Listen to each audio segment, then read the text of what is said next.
If there's one sauce that has a reputation for being difficult, a sauce that strikes fear into the hearts of chefs everywhere, it's Hollandaise. Now Hollandaise, just like mayonnaise, is a fat and water emulsion. Normally when you mix together fat and water, the fat's going to separate and float on top of the water in a greasy layer. But the key to a successful emulsion is to break that fat up into droplets so tiny that they stay evenly dispersed, causing the liquid to thicken and turn opaque. Traditionally, the way that you do this is by whisking together egg yolks and lemon juice in a double boiler until they're hot and frothy, and then slowly whisking in butter in a thin and steady stream.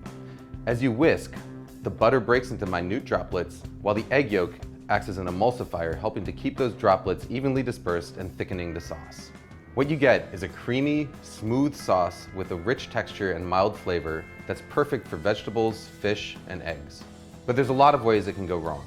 If you don't whisk fast enough, or if you add your butter too fast, the sauce will end up greasy and broken.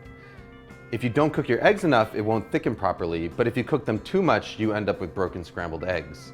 The fact of the matter is, if you want to learn how to do it the traditional way, the road to perfect Hollandaise is paved in broken sauces. But here's the good news. There's an alternative method that is completely foolproof, produces a Hollandaise that's every bit as good as the traditional version, and takes about a minute start to finish. All you need is a small pot, a glass measuring cup, and a hand blender with a cup that barely fits its head. We start by combining an egg yolk, a teaspoon of water, a teaspoon of lemon juice, and a pinch of salt in the bottom of a blender cup.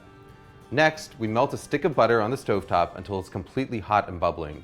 It should register about 220 degrees Fahrenheit with an instant read thermometer. Pour that butter into a glass measuring cup. Now all we've got to do is stick the hand blender into the cup, start it running, and then slowly drizzle in our butter. As the hot butter hits the eggs, they start to cook.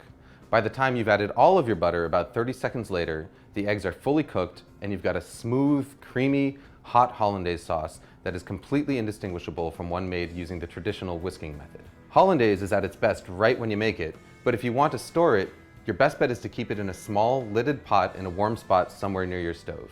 Just make sure that you use it within a couple of hours. Food Lab signing out.